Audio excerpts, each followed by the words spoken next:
Sarap. Ha? Sarap pagkain mo.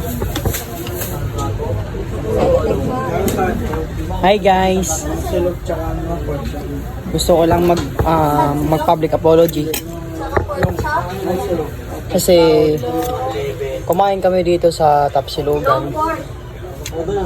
Siya nag-order ng pagkain niya. Sabi niya mag-hotdog daw siya.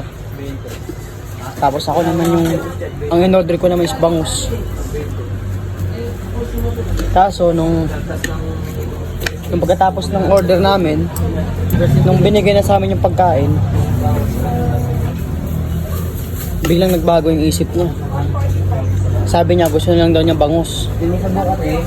So ako, kasi yun talaga ang order ko is bangus, hindi ko binigay sa kanya.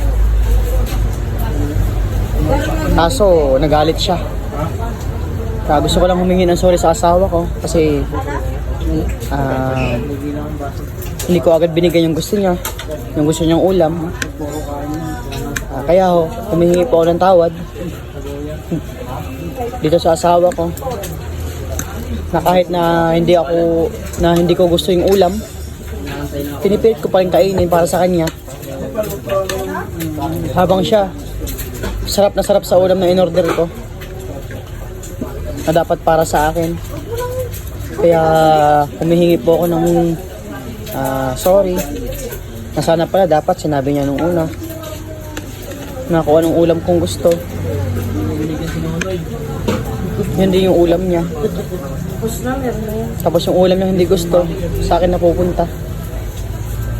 Kaya yun lang.